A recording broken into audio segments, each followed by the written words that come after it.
Hey, how's it going, my crazy collectors out there? It's Carlos, also known as Localist Collection. So I hope y'all doing well. I hope you had an awesome week. This weekend upon us already, that time of year, Christmas, if you celebrate it, if you don't, okay, more power to you. However, I just want to touch base on an issue that bothers people every day. And I'm not saying everybody, I'm saying certain people every day. I know myself, I struggle with it. As you can see in the thumbnail, there's three people. One person I actually knew. The other two people I know of. One of them I looked up to, which was Jason David Frank. He was a Green Power Ranger, if you didn't know.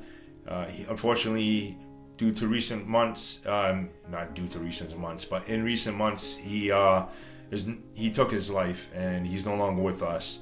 And I'm sure it was because he battled a lot of an issue which many of us do have, and it's a hidden issue, which is depression and anxiety, which can definitely get the best of us.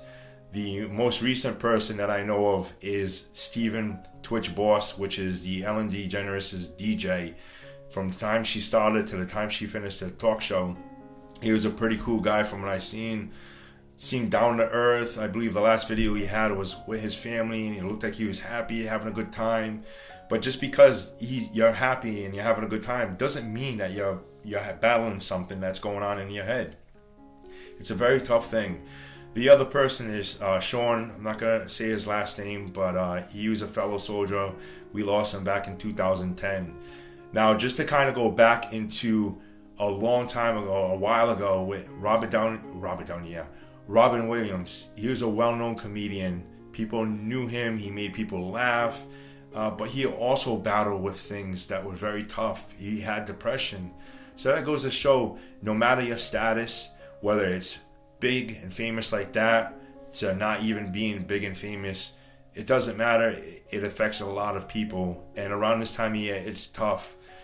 Some may have lost a loved one, a friend, even a family member that are not considered a loved one, which is kind of weird, but it does happen. And this is going to be the first time that you're celebrating this time of year without them. And it's not an easy thing. It's not an easy thing at all. You may be out of the country, in another state, and I'm referencing to my brothers and sisters in arms. You may be deployed. You may be active duty somewhere and not able to make it home to your family and friends. And it's very tough. All I ask is just reach out to your family members, reach out to your friends you haven't talked to in a while, and just say the 4 words, how are you doing? Those 4 words could go pretty far. They can open up that door that you never knew existed. You can possibly save their life, and at the same time, it's going to make you feel good knowing that you saved their life because you opened that door and you're showing that you care about them.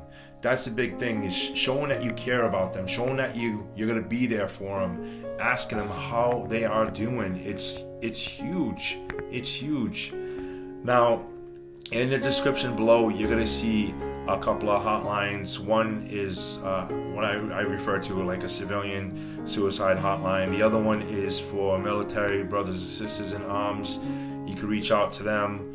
And also there's a website, and it will actually educate you a little bit. This is one of the many websites that are out there in regards to suicide prevention, what things to look for, red flags.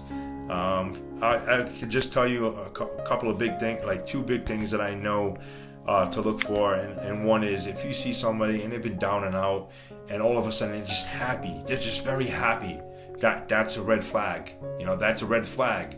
Definitely check in on that person. Check in on that person, because that could mean that they finally figured out how to, cut their life short, to say. The other thing is also giving away your belongings. When somebody gives away their belongings that they enjoy, that they had for so long, and they give it to you, that's another red flag. But again, I'm not going to take too much of your time. I do appreciate you taking the time in your day or whatever it is you're doing to just kind of watch this little short video that I posted. And again, just look out for everybody and be there for everybody. be there for people that you can be there for. If you miss a phone call, try to return that phone call back. If you missed a message, whatever, try to do that. Try to return that back. As always, as I say, in the hobby, stay crazy and collecting, whatever hobby you like, enjoy collecting, and be safe. Take care of each other.